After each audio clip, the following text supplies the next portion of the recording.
गणानां त्वा गणपतिगुं हवामहे कविं कवीनामुपमश्रवस्तमं ज्येष्ठराजं ब्रह्मणां ब्रह्मणस्पत आनः शृण्वन्नोतिभिः सीदसादनं श्रीमहागणाधिपतये नमः।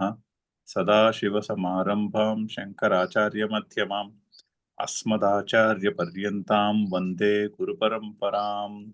श्रुतिस्मृतिपुराणानाम् आलयं करुणालयं नमामि भगवत्पादशङ्करं लोकशङ्करं। नारायणं नमस्कृत्य नरं चैव नरोत्तमं देवीं सरस्वतीं व्यासं ततो जयमुदीरयेत्। जय गुरुदेव।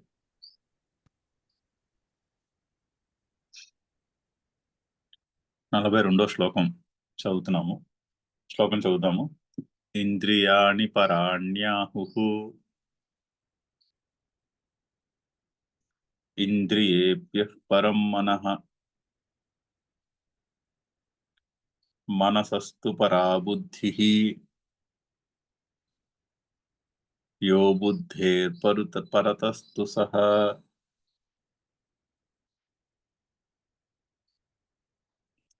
సో ఇంద్రియాణి పరాణి ఆహుః ఇంద్రియేభ్యః పరం మనః మనసః తు పరా బుద్ధిః యో యః బుద్ధేః పరతః తు సహ.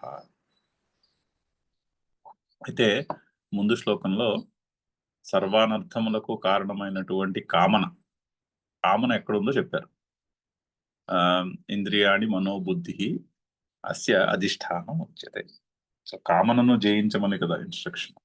కామనను జయించి కామన లేకుండా కర్తవ్యము చేస్తూ ఉండమని చెప్తున్నాడు. సో కామన ఎక్కడ ఉంటుంది అని కామన యొక్క లొకేషన్ చెప్పారు. ఇంద్రియము మనస్సు బుద్ధి అస్య అధిష్టానం ఉచ్యతే. వాటిలో నివసించి, అంటే ఇంద్రియములో ఉంటుంది కోరిక. స్వీట్ తినాలంటే ఇష్టం ఉన్న వాళ్ళకి ఆ రుచి మీద ఉంటుంది, ఆ ఇంద్రియ శక్తిలో ఉంటుంది కోరిక. అక్కడ ఉండి ఏతైహి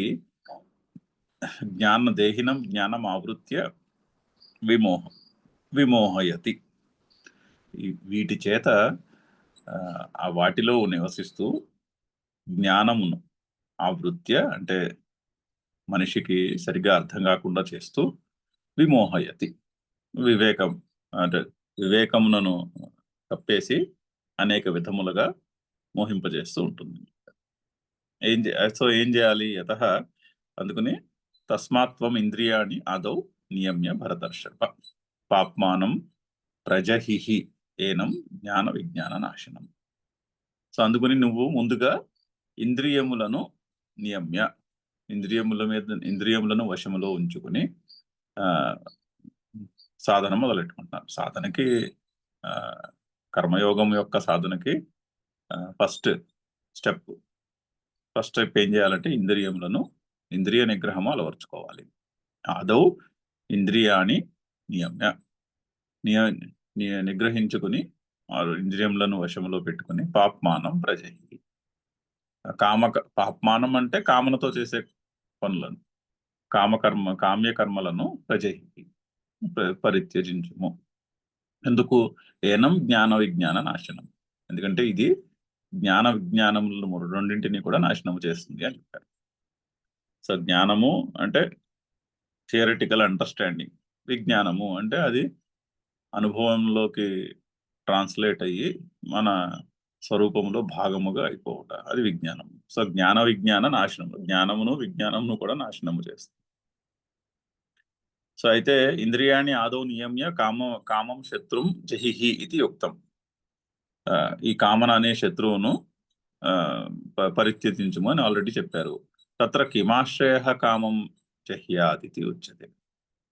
అయితే ఇక్కడ ఇంకో ప్రశ్న రావచ్చు, ఎక్కడ ఆశ్రయం పుచ్చుకుని కామనను జయించాలి అని ప్రశ్న.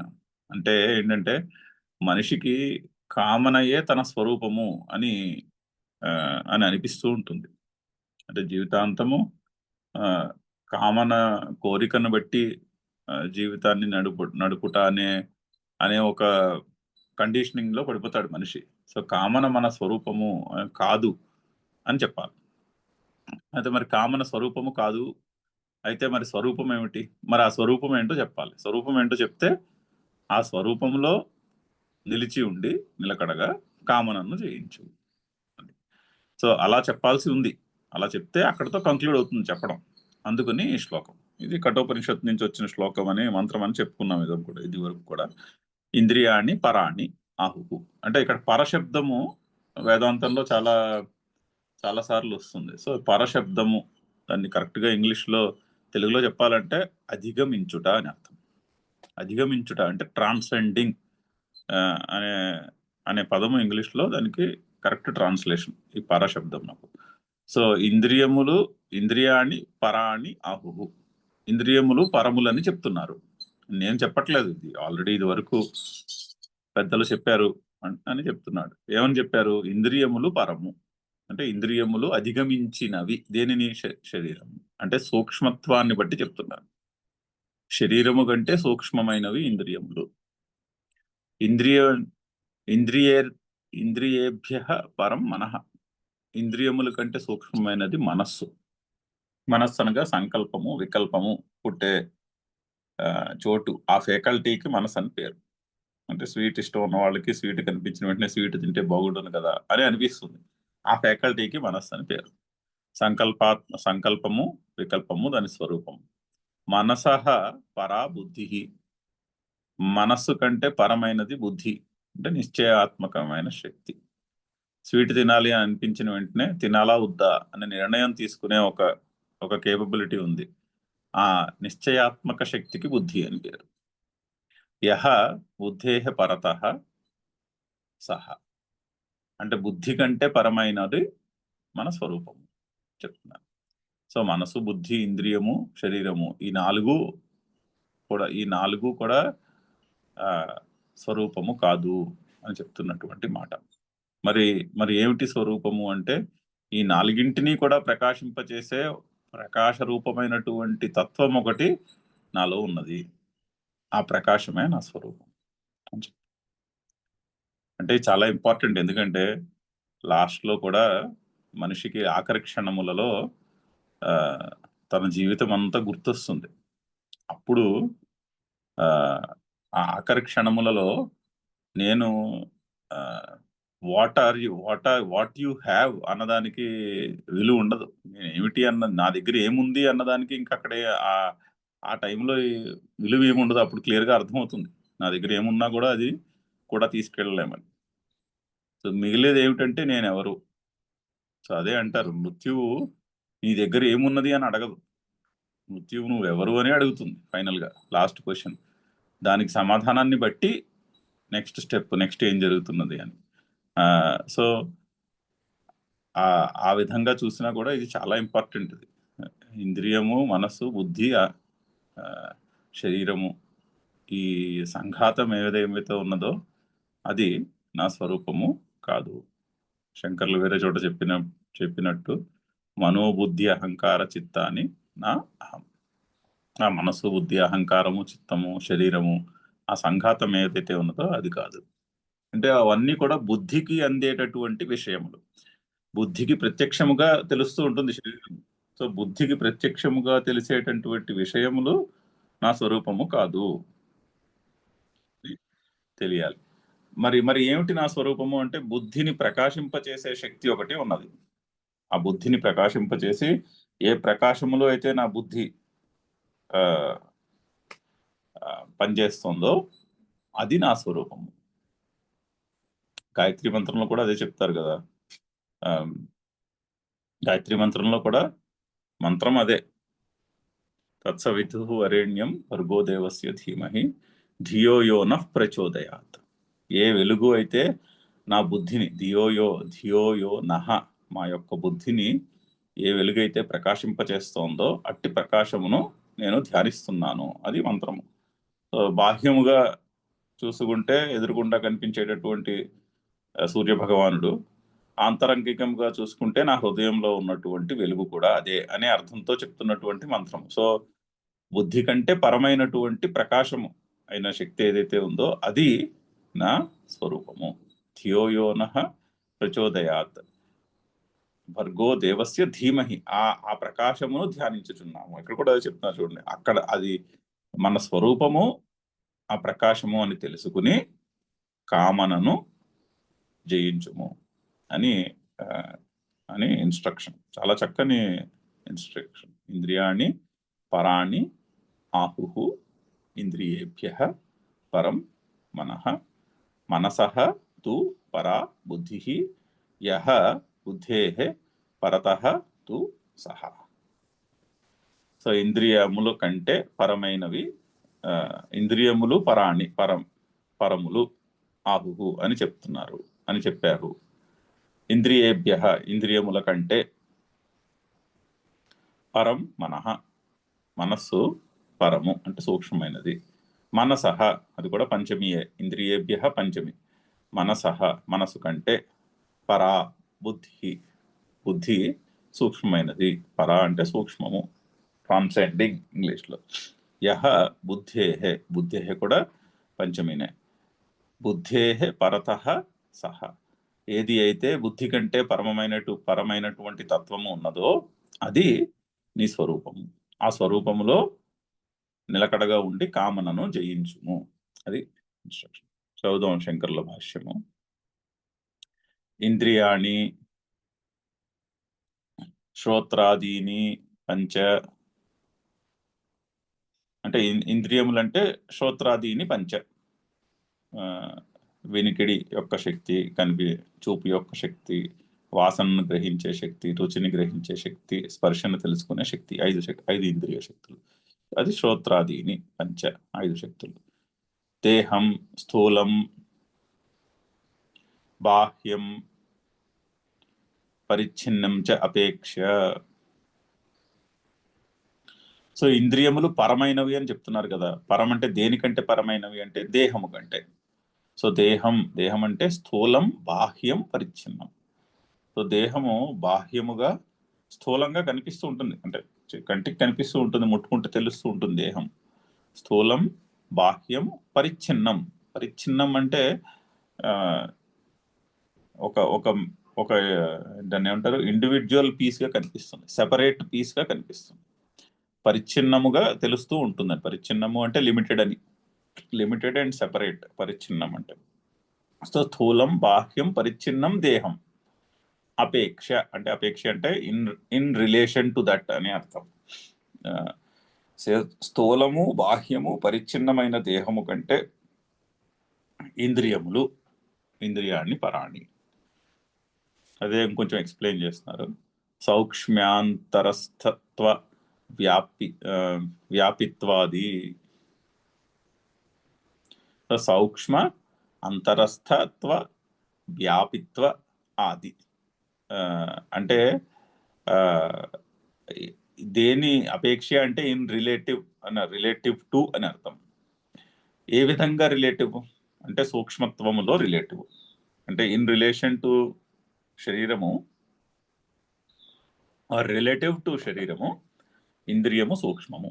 అది ఒక క్యారెక్టరిస్టిక్. ఆ క్యారెక్టరిస్టిక్ మీద రిలేటివ్.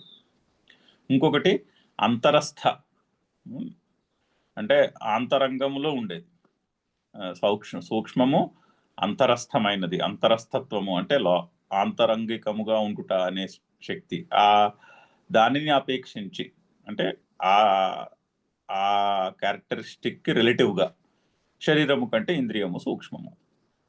పైగా వ్యాపకము అనే అంటే వ్యాపించి ఉండుట అనే క్యారెక్టరిస్టిక్లో కూడా ఇన్ రిలేటివ్ టు శరీరము ఇంద్రియము సూక్ష్మము. అంతే కదా. చూపు అంటే ఉత్తి కన్ను ఉన్న చోటే ఉండదు కదా. చూపు చుట్టుపక్కల చాలా కనిపిస్తుంది. సో దానికి వ్యాపక శక్తి ఉన్నది. అన్ని ఇంద్రియములు కూడా అంతే. శరీరం సో అందుకని శరీరము కంటే వ్యాపక శక్తి ఎక్కువ. స్పర్శ ఉందనుకోండి, ఇలా వచ్చి శరీరాన్ని ముట్టుకోకపోయినా కూడా స్పర్శ తెలుస్తుంది. కొద్దిగా కొన్ని మిల్లీమీటర్ల దూరం నుంచి కూడా స్పర్శ మనకి తెలుస్తుంది. సో అంటే ఏంటి, వ్యాపకమైన అది చర్మము కంటే స్పర్శ అనే శక్తి చర్మము కంటే కొంచెం ఎక్కువ ఏమంటారు వ్యాపకము కలిగి ఉన్నది. ఆ విధంగా ఆ ఆ క్యారెక్టరిస్టిక్ లో కూడా శరీరం కంటే ఇంద్రియము సూక్ష్మమైనది అంటే పరమైనది అని అర్థం. సో ఈ విధంగా మనము ఇంకా కొన్ని క్యారెక్టరిస్టిక్స్ వెతికి చెప్పుకోవచ్చు.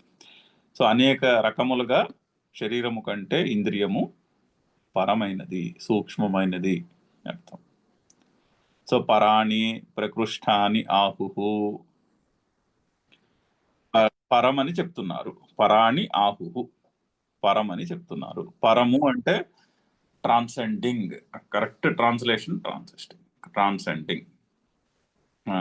అంటే వేదాంతంలో ఇన్స్ట్రక్షన్ కి యోగ సూత్రాల్లో ఇన్స్ట్రక్షన్ కి చిన్న తేడా అంటే మౌలికమైనటువంటి తేడా.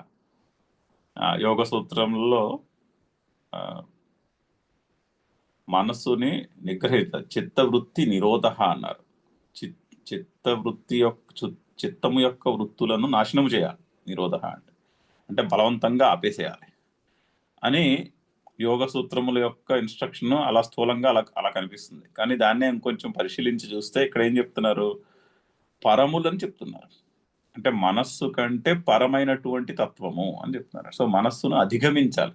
ఇంద్రియము, మనస్సు, బుద్ధి వాటిని అధిగమించాలి. సో అధిగమించడానికి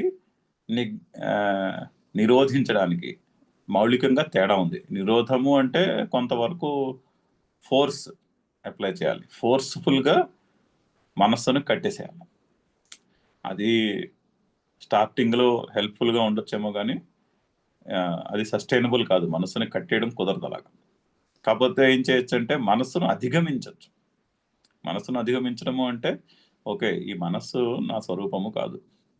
ఈ కోరికలు పుడుతూ ఉండుట అనేది, కోరికలు వస్తూ పోతూ ఉంటాయి. ఆ కోరికలు వస్తూ పోతూ ఉండుట అనేది మనస్సు యొక్క స్వభావము. మనస్సులో భావజాలాలు పుడుతూ ఉంటాయి. ఈ భావజాలాలు వస్తాయి, పోతాయి. ఇప్పుడు కోపం వచ్చింది అనుకోండి, కోపం వస్తుంది ఏదో కారణం చేత, కాసేపు ఉన్నాక అదే పోతుంది. భయం పుట్టింది అనుకోండి, కాసేపు ఉన్నాక న్యాచురల్ గా వదిలేస్తే దాన్ని కొంతసేపు అయ్యాక దాని అంతటా అదే తగ్గుతుంది, వెళ్ళిపోతుంది. ఆందోళన పుట్టింది అనుకోండి, కాసేపు దాన్ని వదిలేసామనుకోండి మనం అలాగా ఆందోళన అదే వెళ్ళిపోతుంది. సో అది మనస్సు యొక్క స్వభావము, అంతేనే కానీ నా స్వరూపము కాదు. ఆ భావజాలంలో పుడుతున్నటువంటి కోపము కానీ, ఉద్రేకము కానీ, ఆ టెన్షన్ కానీ, ఆ ఆందోళన కానీ, భయము కానీ అది నా స్వరూపము కాదు అని తెలుసుకునే వివేకము అలవరుచుకుంటే ఆ భావం పుడుతుంది, కొంతసేపు అయిన తర్వాత వెళ్ళిపోతుంది. ఒక అలవలే వస్తుంది, వెళ్ళిపోతుంది. కానీ దాని వెనకాల పరిగెట్టామనుకోండి, దాని వెనకాల పరిగెడితే ఏం లాభం లేదని మనకి తెలుస్తూనే ఉంటుంది జీవితంలో మన అనుభవాలని పరిశీలించుకుంటే. సో అధిగమించుట,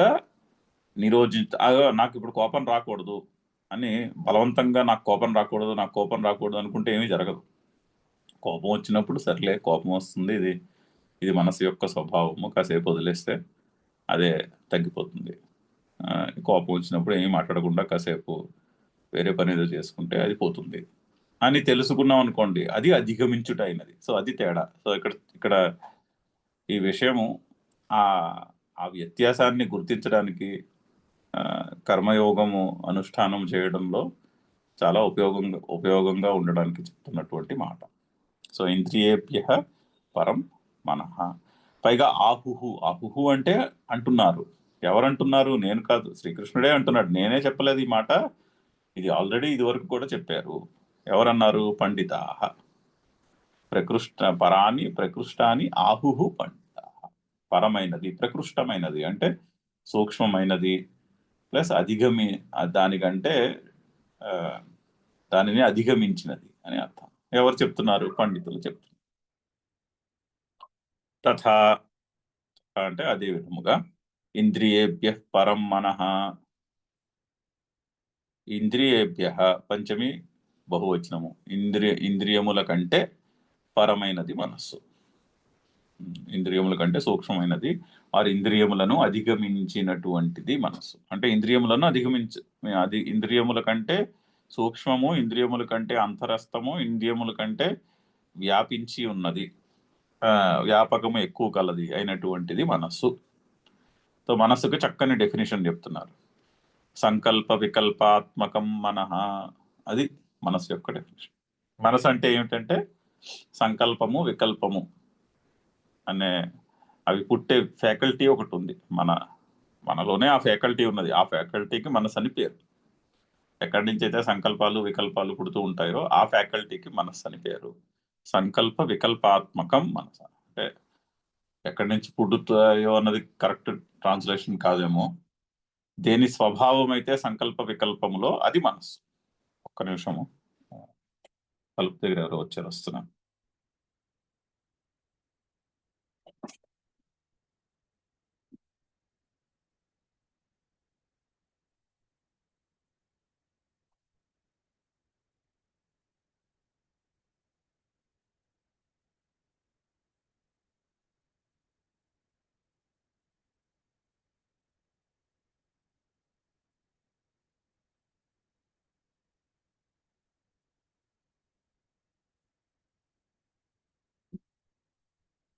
సో సంకల్ప వికల్పాత్మకం మనః, మనసు యొక్క స్వభావం. మనసు అంటే ఏమిటి అని డిస్క్రైబ్ చేయాలంటే సంకల్పములు వికల్పములు ఏ తత్వము యొక్క స్వభావమో అది మనస్సు. తథా అంటే అదే విధముగా మనసహతు పరాబుద్ధి, మనస్సు కంటే, మనసహ అనేది పంచమి ఏకవచనం. మనశ్శబ్దానికి మనసహ పంచమి ఏకవచనం. సో మనస్సు కంటే పరాబుద్ధి, పరమైనటువంటిది బుద్ధి. మనస్సు కంటే సూక్ష్మమైనది. సో మనస్సు అంటే సంకల్ప వికల్పాత్మకం మనసః. మరి బుద్ధి అంటే ఏంటి? నిశ్చయాత్మిక బుద్ధి. అక్కడ బుద్ధి పక్కన నిశ్చయాత్మిక అని బుద్ధి యొక్క డెఫినేషన్. అంటే నిశ్చయము తీసుకునేటటువంటి శక్తి ఒకటి ఉన్నది మనలో. ఇందాక మనం చెప్పుకున్నట్టు స్వీట్ కనిపించిన వెంటనే స్వీట్ తినాలి, స్వీట్ ఇష్టం ఉంటే స్వీట్ తినాలి అనిపించేటటువంటి సంకల్పం కలుగుతుంది, అది మనస్సు. సో అప్పుడు మీరు ఆలోచించి, ఓ క్షణం ఆలోచించి తినాలా వద్దా అని ఓ నిర్ణయం తీసుకుంటారు. ఆ నిర్ణయం తీసుకునే శక్తికి బుద్ధి అని పేరు. తథా యః సర్వదృశ్యేభ్యః బుద్ధ్యంత్యేభ్యః అభ్యంతరః. సో మరి దానికంటే పరమైనది యః సర్వదృశ్యేభ్యః బుద్ధ్యంతేభ్యః అంటే బుద్ధికి అందేది అంతయు కూడా దృశ్యము కింద లెక్క. ఏదైతే బుద్ధి యొక్క దాన్ని ఏమంటారు, బుద్ధికి అందుతుందో, సర్వదృశ్యేభ్యః బుద్ధ్యంతేభ్యః, అన్ని దృశ్యములు కూడా బుద్ధికి అందే విషయములే అవుతాయి.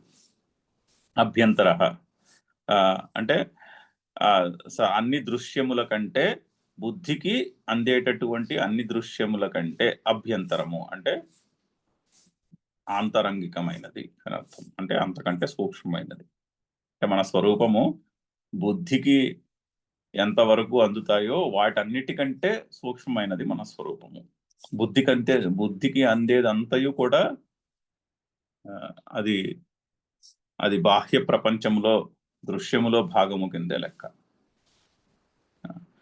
ఎందుకంటే బుద్ధికి అందే ప్రతిదీ కూడా పంచమహాభూతములతో తయారు చేయబడి ఉంటుంది. అది త్రిగుణాత్మకమైనది. సత్వరజస్తమో గుణముల యొక్క కాంబినేషన్తో తయారు చేయబడి ఉంది. బుద్ధికి అందింది అంటే అది పంచమహాభూతములతో తయారు చేయబడి, అదే బుద్ధికి అందుతుంది. మన హృదయములో ఉన్న ప్రకాశము బుద్ధికి అందదు. అది బుద్ధిని ప్రకాశింపచేస్తుంది, బుద్ధి పనిచేసేటట్టు చేస్తుంది. నా బుద్ధి పనిచేస్తోంది అని తెలుస్తూ ఉంటుంది. ఆ ప్రకాశంలో బుద్ధి పనిచేస్తుంది అని చెప్తున్నారు. యః సర్వదృశ్యేభ్య, సర్వదృశ్యములు కూడా బయట ప్రపంచంలో కనిపించేది ఏదైనా సరే అది అది బుద్ధికి అందినది. బుద్ధికి అందిన ప్రతి వస్తువు కూడా దృశ్యములో భాగము. ఆ దృశ్యముల కంటే అభ్యంతరము సూక్ష్మమైనది, ఆంతరంగికమైనది. అది ఏదైతే ఆ శక్తి ఉన్నదో, ఏదైతే ఆ ప్రకాశ రూపమైనటువంటి శక్తి ఉన్నదో, యం దేహినం ఇంద్రియాదిభిః ఆశ్రయైః యుక్తః కామః జ్ఞానావరణద్వారేణ మోహయతి ఇది ఉక్తం సహ. సో ఏది అయితే దేహినం ఇంద్రియాదిభిః ఆశ్రయైః, ఇంద్రియములను ఆశ్రయముగా చేసుకుని, కామః, ఏ కామమైతే ఇంద్రియములను, ఇంద్రియము మనసు బుద్ధిని వీటిని ఆశ్రయముగా చేసుకుని, జ్ఞానావరణ ద్వారేణ, జ్ఞానమును ఆవరింపచేసి ఉండుట, అంటే జ్ఞానమును కప్పివేయుట అనే ద్వారా, అనే ప్రాసెస్ ద్వారా మోహయతి, దేహినం మోహయతి, మనిషిని మోహింపచేస్తుందో. మోహింపజేయడం అంటే సరిగ్గా అర్థం కాకుండా చేస్తుంది, ఉన్నది ఉన్నట్టు అర్థం కాకుండా చేస్తుంది, అది మోహము అంటే. మోహము అంటే ఉన్నది ఉన్నట్టుగా అర్థం చేసుకోలేకపోవుట మోహం. మోహయతి ఇది ఉక్తం సహ, ఆ ప్రకాశమే, అది బుద్ధి కంటే పరమైనది ఏదైతే ఉన్నదో అది.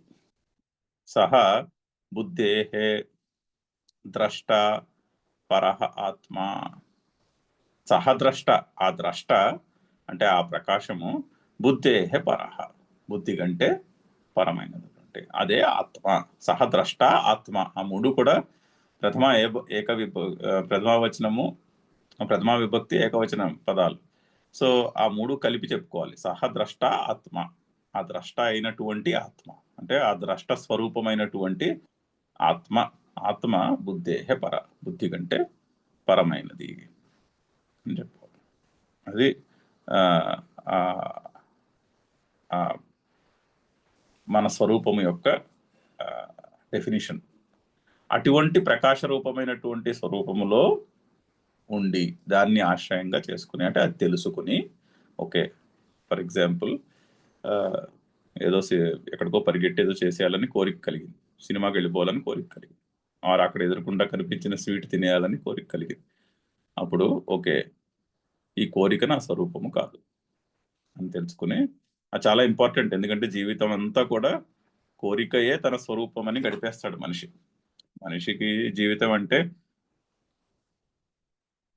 మన బుద్ధికి అందినటువంటి కోరికలు, మనసులో వచ్చినటువంటి కోరికలను తీర్చుకునేటటువంటి ప్రయత్నంలో ఉండుట, ఇది ఏ జీవితము కదా అని అనిపిస్తూ ఉంటుంది. ఆ కండిషనింగ్ లో బతికేస్తాం జీవితం అంతా. సో అది కాదు నా స్వరూపము. నా స్వరూపము ఈ మనసు బుద్ధి ఇంద్రియముల కంటే సూక్ష్మమైనది. ఈ మనసు బుద్ధి ఇంద్రియములు ఏ ప్రకాశములో పనిచేస్తున్నాయో, ఆర్ ఏ ప్రకాశంలో నాకు తెలుస్తూ ఉన్నాయో, ఆ ప్రకాశమే నా స్వరూపము అని తెలుసుకుంటే కామనను జయించుట తేలికమవుతుంది. అది తెలుసుకోకపోతే కామనని జయించుట కష్టమైపోతుంది. అది తెలుసుకుంటే అప్పుడు ఆ కోరిక, ఆ భావజాలం వచ్చినప్పుడు ఓకే, ఇది స్వరూపము, ఇది నా స్వరూపము కాదు, ఇప్పుడు దీన్ని మనం పట్టించుకోకపోయినా ప్రాబ్లం ఏం లేదు అని తెలుస్తూ ఉంటుంది. అలా చేయగలిగినప్పుడు ఆ కామనని జయించుట, ఆ కామనని పరిత్యజించుట చాలా తేలిక. అది అప్పుడు న్యాచురల్గా జరుగుతుంది, అది సస్టైనబుల్. అలా చాలా సార్లు చేయగలుగుతాం కూడా అది అర్థమైనప్పుడు. సో అందుకనే అది తెలుసుకోమని చెప్తున్నాను. చదువుదాం శ్లోకం ఇంకొకసారి చదివి ముందుకెళ్దాం. ఇంద్రియాణి పరాణ్యాహుః ఇంద్రియేభ్యః పరం మనః మనసస్తు పరా బుద్ధిః యో బుద్ధేః పరతస్తు సహ. సో అయితే దెర్ ఇస్ ఎన్ ఇంపర్సనల్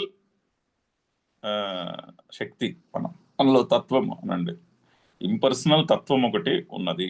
ఏది అయితే ఇంపర్సనల్ అంటే మనసు బుద్ధి ఇంద్రియము శరీరము వీటికి అందినది ఏదైనా సరే అది ఒక పర్సనల్ ఎంటిటీగా అయిపోతుంది. కానీ ఒక ఇంపర్సనల్ తత్వము నాలో ఉన్నది, ఆ ఇంపర్సనల్ తత్వమే నా స్వరూపము అని తెలుసుకుంటే కామనని జయించుట చాలా తేలికైపోతుంది. సరే, ఈ చాప్టర్ కి కంక్లూడింగ్ శ్లోకము చదువుదాం. శ్లోకము: ఏవం బుద్ధే పరం బుద్ధ్వా సంస్తభ్యాత్మానమాత్మనా జహి శత్రుం మహాబాహో కామరూపం దురాసదం. సో ఏవం బుద్ధేః పరం బుద్ధ్వా సంస్తభ్య ఆత్మానం ఆత్మన, సంస్థభ్య ఆత్మానం ఆత్మన. సో సంస్థభ్య ఆత్మానం ఒక శబ్దము, ఒక సమస్త పదము, ఆత్మన ఇంకొక పదము. సంస్థభ్య ఆత్మానం ప్లస్ ఆత్మన. జహి శత్రుం మహాబాహో కామరూపం దురాసదం. సో మహాబాహో అది మహాబాహు శబ్దమునకు సంబోధన. హే మహాబాహు అని అర్జునుడిని సంబోధిస్తున్నాడు. చాలా చక్కని సంబోధన. మహాబాహు అని సంబోధన అంటే ఏంటంటే అందులో చిన్న దాని ధ్వని ఆరు వ్యంగ్యం ఉన్నది. ఏమిటి? ఓ మహాబాహు అంటే మంచి బలమైనటువంటి బాహువులు కలవాడా అని. అంటే ఓన్లీ నేను శారీరకమైనటువంటి బలం పెంచుకుంటే సరిపోదయ్యా, కొంచెం బుద్ధి బలం కూడా పెంచుకో అని చెప్తున్నాడు అక్కడ ఇండైరెక్ట్ గా. ఆ బాహు అన్నప్పుడల్లా అర్జునుడికి అది ఒక చిన్న దాన్ని ఏమంటారు ప్రొవకేషన్. ఏమని? శారీరకమైన బలం ఉంటే, బాహువుల్లో బలం ఉంటే సరిపోదు, కొంచెం బుద్ధి బలం కూడా అలవాటు చేసుకో అని చెప్పడం అనమాట. సో హే మహాబాహో ఏవం బుద్ధే పరం బుద్ధ్వా, ఈ విధముగా నీ స్వరూపము బుద్ధేహే పరం, బుద్ధి కంటే పరమైనది, అంటే బుద్ధి కంటే సూక్ష్మమైనది, బుద్ధి కంటే పరమైనది అని తెలుసుకుని, బుద్ధ్వా అని తెలుసుకుని, ఆ విధంగా తెలుసుకుని ఏం చేయాలి? సంస్థభ్య ఆత్మానం ఆత్మన. సంస్థభ్య అంటే మనస్సును నిలకడగా చేసుకుని, ఆత్మానం ఆత్మన మనస్సుని మనస్సు చేత నిలకడగా చేసుకుని అని. అంటే మనస్సు చేతనే మనస్సుని నిలకడగా చేయగలం. అంటే మనస్సు నా స్వరూపము మనస్సు కంటే పరమైనది అని ఎలా తెలుసుకోవాలి? ఆ మనస్సు బుద్ధి ద్వారానే తెలుసుకోవాలి. అంటే మనస్సు ఆ బుద్ధికి పదును పెట్టి, బుద్ధికి బాగా పదును పెడితే, కాస్త బుద్ధి బలము పెంచుకుంటే బుద్ధి యోగము దదామి అంటాడు శ్రీకృష్ణుడు తర్వాత కూడా. సో ఆ బుద్ధికి చక్కని షార్ప్నెస్ ఆఫ్ ఇంటలెక్ట్ ఉంటే అప్పుడు ఆ షార్ప్నెస్ ఆఫ్ ఇంటలెక్ట్ ద్వారానే నా స్వరూపము మనసులో పుట్టే భావజాలము కోరికలు నా స్వరూపము కాదు అని తెలుసుకోగలుగుతాం. సో అందుకని ఆత్మన ఆత్మానం సంస్థభ్య అంటే ఆత్మచేత ఆత్మను నిలకడగా ఉంచి అని అర్థం. అంటే మనస్సు చేత మనస్సుని నిలకడగా ఉంచి. సో మనసు బుద్ధి చేతనే మనసు బుద్ధిని నిలకడగా ఉంచాలి. అంటే బుద్ధి బలాన్ని పెంచుకుంటే అది క్లియర్గా తెలుస్తూ ఉంటుంది ఆ పాయింట్. ఒకవేళ సరే కోరిక లేదా భావజాలము బలమయ్యి దాని వెనకాల పరిగెట్టినా కూడా దాని నుంచి విత్డ్రా చేసుకోగలుగుతాం. ఎందుకంటే క్లియర్గా తెలుస్తూ ఉంటుంది, ఓకే ఇది మన స్వరూపము కాదు అని క్లియర్గా తెలుస్తూ ఉంటుంది. కోపము నా స్వరూపము కానీ నాకు కోపం వచ్చేస్తోంది అని తెలుస్తూ ఉంటుంది క్లియర్గా. ఆ కోపం వచ్చినప్పుడు ఎవరినో తిట్టేస్తున్నప్పుడు కూడా లోపల తెలుస్తూ ఉంటుంది, ఇది అవసరం లేదేమో కదా అని అనిపిస్తూ ఉంటుంది లోపల. అది తెలుస్తూ ఉంటే దానిని అధిగమించడం తేలికవుతుంది. తేలికే కాకుండా సస్టైనబుల్గా చేయగలుగుతాం, దాన్ని అధిగమిస్తూ ఉండగలుగుతాము కూడా. సో ఆత్మన ఆత్మానం సంస్థభ్య ముందు కూడా వచ్చింది ఇటువంటి మాట. ఆత్మన ఆత్మానం అంటే తన మనసు బుద్ధి చేత తన స్వరూపమును తెలుసుకోగలగాలి. అది బుద్ధికి అందదు, కానీ బుద్ధికి ఏమందుతుంది? ఇది నా స్వరూపము కాదు అని అందుతూ ఉంటుంది. అంటే ఈ కోరిక, ఈ భావజాలము, ఈ మనస్సు, ఈ శరీరము ఇది నా స్వరూపము కాదు అని తెలుస్తుంది. ఆ విధంగా తెలుస్తుంది. స్వరూపము అయిన ప్రకాశము బుద్ధికి అందదు, బుద్ధికి అందేది మాత్రము నా స్వరూపము కాదని తెలుస్తూ ఉంటుంది. సో ఆత్మన ఆత్మానం సంస్థభ్య ఏం చేయాలి? అలా చేసి శత్రుం జహి, ఈ శత్రువైనటువంటి కామనను నీవు జయించుము, వారు పరిత్యజించుము. ఎటువంటి శత్రువు? ఏమిటా శత్రువు చెప్తున్నారు. దురాసదం కామరూపం. కామరూపం శత్రుం జహి, కామరూపమైనటువంటి శత్రువును. శత్రువు ఏ రూపంలో ఉన్నది? కామన రూపంలో ఉన్నది శత్రువు. మనిషికి కామనయే శత్రువు. సో కామన, ఎందుకంటే ఆ కామన వలననే ఏదేదో చేస్తూ ఉంటారు పనులు, ఏవో పనులు చేస్తూ ఉంటారు కోరికను బట్టి, కోరిక వలన మనుషులు. సో కామరూపం శత్రుం జహి, కామరూపమైనటువంటి శత్రువును పరిత్యజించుము, జయించుము. ఎటువంటి కామరూపం? పైగా దురాసదం, దీని లిమిట్ ఇది అని తెలుసుకోవడం కష్టం. అంటే కోరికకు లిమిట్ లేదని కూడా ఆల్రెడీ ముందు చెప్పేశాడు. కోరికకు లిమిట్ అంటూ ఉండదని ఆల్రెడీ ముందు శ్లోకంలో వచ్చింది ఒకసారి మనకి. అది చెప్తున్నారు దురాసదం, దీని లిమిట్ ఇది అని చెప్పుకోలేం. అంటే ఈ ఈ విధంగానే కోరిక పుట్టచ్చు, ఈ రూపంలోనే కామనను మనల్ని జయించచ్చు అని చెప్పలేం. అటువంటి కామరూపం. అందుకే మన పురాణాల్లో వాటిలో రాక్షసులు కామరూపులై ఉంటారు. ఈ ఎగ్జాంపుల్ కూడా చెప్పుకున్నాం. రావణాసురుడు సన్యాస రూపంలో వచ్చేస్తాడు సీతని అపహరించడానికి. ఆ మారీచుడు బంగారు లేడి రూపంలో వస్తాడు. అంటే కామరూపం అంటే ఇష్టం వచ్చినటువంటి రూపములు దాల్చగలుగుతారు. సో అందుకనే స్టోరీస్ లో, ఆ పురాణాల్లో రాక్షసులందరికీ కామరూపులై ఉంటారు వాళ్ళు. అంటే ఏ రూపం కావాలంటే ఆ రూపం ధరించగలుగుతారు. అసలు ఈ రూపంలోనే ఉంటాడు వీడని చెప్పలేము, ఏ రూపంలో అయినా రావచ్చు. అందుకని దురాసతం కామరూపం శత్రుం జహి.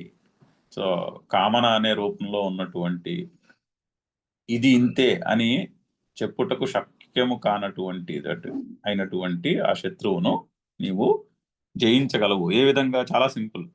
ఈ కోరిక, ఈ మనస్సు, బుద్ధి, అహంకారము, ఈ శరీరము, ఇవి నా స్వరూపము కాదు. అవన్నీ నాకు తెలుస్తూ ఉంటాయే గాని అది నా స్వరూపము కాదు. నా స్వరూపం అయితే ఏ ప్రకాశంలో ఇవన్నీ తెలుస్తున్నాయో అది నా స్వరూపము అని తెలుసుకుంటే సరిపోతుంది. ఏవం బుద్ధేహ పరం బుద్ధ్వా సంస్థభ్య ఆత్మానం ఆత్మన జహి శత్రుం కామరూపం దురాసదం శత్రుం జహి. అది దాని యొక్క అన్వయము. చదువుదాం, శంకర్ల భాష్యం చదువుదాము. ఏవం బుద్ధేః పరం ఆత్మానం అంటే ఈ బుద్ధి కంటే పరమైనటువంటిది నా స్వరూపము అని తెలుసుకుంది. బుద్ధ్వా జ్ఞాత్వా, బుద్ధ్వా అంటే జ్ఞాత్వా అంటే తెలుసుకుని, సంస్థభ్య అంటే సమ్యక్ స్తంభనం కృత్వా అంటే అంటే బాగుగా నిలబెట్టి అని అర్థం. సమ్యక్ స్తంభనం అంటే బాగా స్తంభించుట అంటే నిలిచి ఉండుట. సంస్థభ్య అంటే సమ్యక్ స్తంభనం కృత్వా బాగుగా నిలబెట్టి. అంటే నా స్వరూపము ఈ మనసు, బుద్ధి, శరీరము, అహంకారము, చిత్తము, ఇవి నా స్వరూపము కాదు. ఏ ప్రకాశములో, ఏ వెలుగులో అయితే అవన్నీ పనిచేస్తున్నాయో, అవన్నీ నాకు తెలుస్తున్నాయో అది నా స్వరూపము అని గ్యారంటీడ్ గా తెలుసుకుని సంస్థభ్య సమ్యక్ స్తంభనం కృత్వ. అప్పుడు మనస్సులో వచ్చే కదలికలు మనల్ని కదల్చవు. మనసులో ఉండే అలలు, అవి అంటే ఆ అలలు ఆగిపోతాయని కాదు. అలలు, సముద్రంలో అలలు ఎలా అయితే కంటిన్యూస్ గా వస్తాయో మనసులో సంకల్పాలు అలా వస్తూ ఉంటాయి, పోతూ ఉంటాయి. కాకపోతే అది నా స్వరూపము కాదు అని క్లియర్ గా తెలుస్తూ ఉంటుంది. అది సమ్యక్ స్తంభనం కృత్వ. ఆత్మానం స్వేన ఏవ ఆత్మన, తన ఆత్మానం స్వేన ఏవ ఆత్మన అంటే మనస్సును తన మనస్సు చేతే, ఈ మనస్సు బుద్ధి యొక్క ఇంద్రియము యొక్క సంఘాతమును తన మనస్సు బుద్ధి చేతనే తెలుసుకోవాలి. అది నా స్వరూపము కాదని. ఎటువంటి మరి తెలుసుకోవాలంటే ఎలాగ తెలుసుకోవడం? సంస్కృతేన మనసా సమ్యక్ సమాధాయ ఇత్యర్థః. సంస్కృతేన మనస, సంస్కరింపబడినటువంటి మనస్సు చేత. ఇక్కడ మనసుకు బుద్ధి అని అర్థం చెప్పుకోవచ్చు. సో అంటే సంస్కరింపబడినటువంటి బుద్ధి చేత అని అర్థం. అంటే మనసు, బుద్ధి అవేమి విడివిడిగా రెండు ఎంటిటీస్ కింద లేవు. అది అంతా ఒకటే, ఆ సంఘాతం అంతా ఒకటే. కాకపోతే మనకి క్లియర్ గా అర్థం కావడానికి సంకల్ప వికల్పములు ఎక్కడ ఎలా అయితే పుడుతూ ఉంటాయో అది మనస్సు అని, నిశ్చయాత్మకమైనటువంటి శక్తి బుద్ధి అని అది డిస్టింక్షన్ చెప్తున్నారే గానీ ఇన్ రియాలిటీ రెండు ఒకటే. సో ఆ మనస, ఆత్మన పదములు వచ్చినప్పుడు అది ఇంటర్చేంజబుల్ గా వాడుతూ ఉంటారని గ్రహిస్తూ ఉండాలి శ్లోకాల్లో. సో సంస్కృతేన మనస, బాగా సంస్కరింపబడినటువంటి మనస్సు చేత, అంటే బాగా రిఫైన్ చేయబడినటువంటి మనసు బుద్ధి చేత. అంటే బాగా పెన్సిల్ని మనం షార్పనర్లో పెట్టి షార్పన్ చేసినట్టు బాగా షార్పన్ చేసినటువంటి బుద్ధి చేత అని అర్థం. షార్పెండ్ ఇంటలెక్ట్, మంచి పదునుగా ఉన్నటువంటి బుద్ధి చేత సమ్యక్ సమాధాయ, బాగా తెలుసుకుని నిలకడగా ఉండి అని అర్థము, ఇత్యర్థం. చాలా చక్కని ఎంత చక్కని ఎక్స్ప్లెనేషన్ చూడండి. సమ్యక్ స్తంభనం కృత్వ అంటే అది సంస్థప్య అంటే ఆత్మానం స్వేన ఏవ ఆత్మన, తన ఆత్మ చేతనే, తన మనస్సు చేతనే, పైగా ఎటువంటి మనస్సు, సంస్కృతేన మనస అన్ని తృతీయ విభక్తిలో ఉన్నాయి.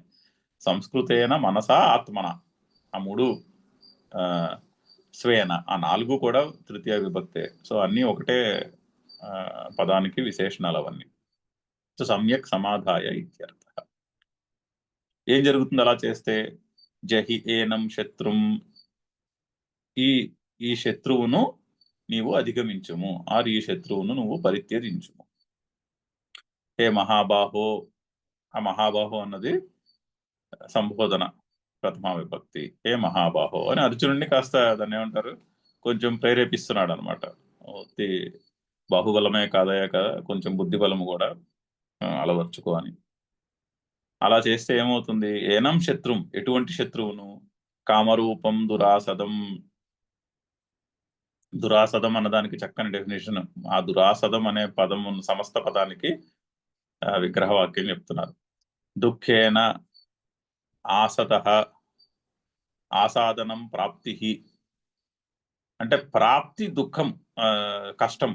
దుఃఖేన ఆసదః, ఆసదః అంటే ఆసాదనం అంటున్నారు. ఆసాదనం అంటే ప్రాప్తి, అంటే దానిని పూర్తిగా పొందుట అనేది కష్టం. ఇప్పుడు కోరిక ఉందనుకోండి, కోరికను పూర్తిగా తీర్చుకునుట అనేది ఏమి ఉండదు. అది చాలా కష్టమైనటువంటి కాన్సెప్ట్. కోరికను పూర్తిగా తీర్చేసుకుంటే ఈ కోరికలు పోతాయి అనేటటువంటిది అసలు అలా అని కూడా కొంతమంది చెప్తారు. సో కోరికలను పూర్తిగా తీర్చుకోవడం అనేది ఏమి ఉండదు. అదే చెప్తున్నారు, దుఃఖేన ప్రాప్తి యస్యతం దురాసతం. అంటే ఈ కామన యొక్క స్వరూపము ఏమిటో తెలుసుకోవడం కూడా కష్టం. ఎందుకంటే ఇచ్చయే దానికి స్వరూపము, ఎలా కావాలంటే అలా వస్తుంది ఆ కామన. ఇప్పుడు రావణాసురుడు ఎన్ని రూపాల్లో రావచ్చు అని ప్రశ్న వచ్చింది అనుకోండి, ఎన్ని రూపాలంటే ఏం చెప్తాం?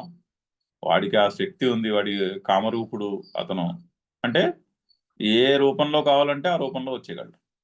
సో అందుకని ఓకే, మనం ఒక లిస్ట్ తయారు చేసుకుని ఈ రూపాల్లో అన్నిట్లోనూ రాగలడు రావణాసురుడు అని అలా లిస్ట్ రాసుకుంటే దానివల్ల అయ్యే పనేం కాదు. అది ఏ రూపంలో అయినా వచ్చే శక్తి ఉన్నది. సో సో అందుకని దురాసదం.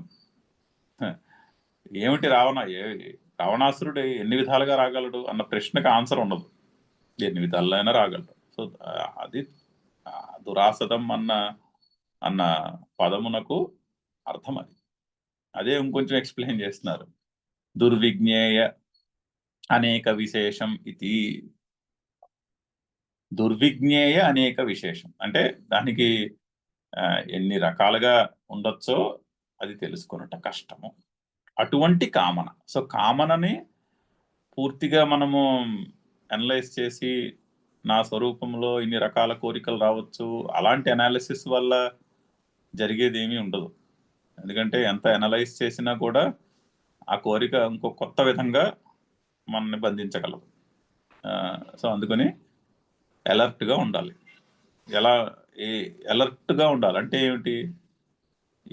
కోరిక ఏ రూపంలో వచ్చినా అది నా స్వరూపము కాదు అని తెలుసుకుంటూ ఉంటాం.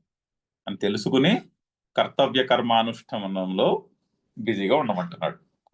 అది ఫైనలీ చాప్టర్ యొక్క ఇన్స్ట్రక్షన్ అది కదా, కర్మయోగం చెప్తున్నటువంటి చాప్టర్.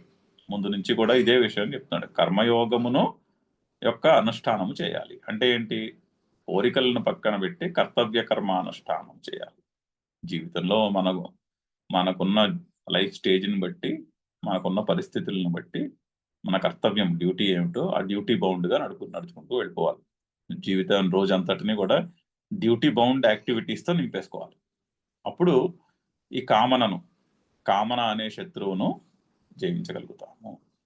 జయించి మన స్వరూపం, కర్మయోగము అనుష్ఠానము చేయుట వలన లాభం ఏమిటో ఆల్రెడీ ముందే చెప్పారు. కర్మయోగానుష్ఠానము ద్వారా చిత్తశుద్ధి అంటే అంతఃకరణ శుద్ధి, మనసు బుద్ధి బాగా శుద్ధి చేయబడతాయి, అంటే బాగా పదును పెట్టబడి క్లియర్గా తెలుస్తూ ఉంటుంది. వివేకం అలవడుతుంది. అలవడితే జ్ఞాన ప్రాప్తికి యోగ్యత. నా స్వరూపం ఏమిటో తెలుసుకుందుకు యోగ్యత కలుగుతుంది. జ్ఞానప్రాప్తికి యోగ్యత కలిగి జ్ఞాననిష్టకు యోగ్యత కలుగుతుంది. అంటే స్వరూపములో నిలిచి ఉండుట అనే దానికి యోగ్యత కలుగుతుంది, కలిగి తద్వారా మోక్ష ప్రాప్తి, తద్వారా సైకలాజికల్ ఫ్రీడంతో బ్రతకగలుగుతాం. సో సైకలాజికల్ ఫ్రీడంతో నేను బ్రతకాలి, లైఫ్ అంతా సైకలాజికల్లీ ఫ్రీ బతకాలి, దేనికి బౌండ్ కాకుండా, దేనికి బంధీని కాకుండా, నేను ఒత్తిడులు టెన్షన్లు లేకుండా చాలా ఎఫిషియెంట్గా ప్రొడక్టివ్గా ఉంటూ, సూపర్ ప్రొడక్టివ్గా ఉంటూ, పైగా ఎక్స్ట్రీమ్ ప్రొడక్టివిటీతో జీవితాన్ని నేను టెన్షన్ లేకుండా గడపాలి అనుకుంటే ఏం అనే కోరిక మనసులో కలిగింది అనుకోండి, అది కలగాలి ఫస్ట్. అసలు అటువంటి స్టేట్ ఒకటి ఉంటుంది, ఆ స్టేట్లో ఉంటే నేను ఎక్స్ట్రీమ్లీ ప్రొడక్టివ్. గురుదేవులు లాంటి వాళ్ళు బెస్ట్ ఎగ్జాంపుల్. ఆ స్టేట్లో ఉండి 50 ఏళ్లలో ఆయన చేసినటువంటి పని మామూలు మనిషి 50,000 జన్మలు ఎత్తినా కూడా అంత పని చేయలేడు ఒక్క లైఫ్ టైంలో. మరి అంత సూపర్ ప్రొడక్టివ్గా ఆయన 50 ఏళ్ళు ఆయన మొత్తం జీవితకాలం అంతా కూడా అదే లెవెల్ ఆఫ్ ప్రొడక్టివిటీతో గడిపాడు ఆయన. మరి ఎంత పని చేయింది ఆయన ద్వారా, అలాంటి మహాత్ముల ద్వారా ఎంత పని జరుగుతుంది చూడండి. అలా ఉండాలి, ఆ రోల్ మోడల్స్ని చూసి ఇన్స్పైర్ అయ్యి నేను కూడా అలా ఉండాలి, అంత సైకలాజికల్ ఫ్రీడంతో బతకాలి, అంత ప్రొడక్టివ్గాను బతకాలి, అంత పని నేను చేయగలగాలి అన్న కోరిక ఉంటే అప్పుడు కర్మయోగానుష్ఠానము మార్గము. అది ఫస్ట్ స్టెప్. కర్మయోగానుష్ఠానం అంటే కామనను పక్కన పెట్టి జీవితాన్ని 24/7 కర్తవ్య కర్మలతో నింపేసుకుంటాం. 24/7 కర్తవ్య కర్మల్లో నింపేసుకుంటే కామరూపం దురాసతం శత్రుం జహి, ఆ కామరూపమైనటువంటి శత్రువును మనము అధిగమించగలుగుతాం. అధిగమించి జ్ఞానయోగమునకు యోగ్యతను సంపాదించుకోగలుగుతాం. జ్ఞానయోగము అంటే నా స్వరూపము ఈ మనసు బుద్ధి కాదు, నేను కర్తను కాను అనేటటువంటి జ్ఞానమునకు యోగ్యత కలుగుతుంది. అప్పుడు అది అర్థమవుతుంది ఆ మాట అర్థమయ్యి తద్వారా మోక్ష ప్రాప్తి అంటే సైకలాజికల్ ఫ్రీడమ్ సిద్ధించుట. ఇక్కడే బ్రతికుండంగానే ఈ జీవితంలోనే మోక్షమును సిద్ధించుకోవచ్చు, అంటే సైకలాజికల్ ఫ్రీడమ్ సాధించుకోవచ్చు. అది ఫైనల్ ఇన్స్ట్రక్షన్. ఆ ఇన్స్ట్రక్షన్నే రకరకాలుగా అనేక విధాలుగా దాన్ని మనకి డిస్క్రైబ్ చేసి ఆల్మోస్ట్ లాజికల్గా ప్రూవ్ చేసినంత పని చేశారు. చదువుదాం శ్లోకం ఒకసారి. ఏవం బుద్ధే పరం బుద్ధ్వా ఏవం బుద్ధే పరం బుద్ధ్వా సంస్తభ్యాత్మానమాత్మనా సంస్తభ్యాత్మానమాత్మనా సంస్తవ్యామాత్మనాత్మనా సంస్తభ్యాత్మానం ఆత్మనా సంస్తభ్యాత్మానమాత్మనా జహి శత్రుం మహాబాహో జహి శత్రుం మహాబాహో కామరూపం దురాసతం. కామరూపం దురాసదం. ఇది శ్రీ మహాభారతే ఇతి శ్రీ మహాభారతే శతసాహస్ర్యాం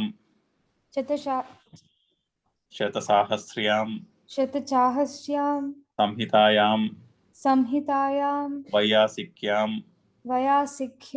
భీష్మపర్వణి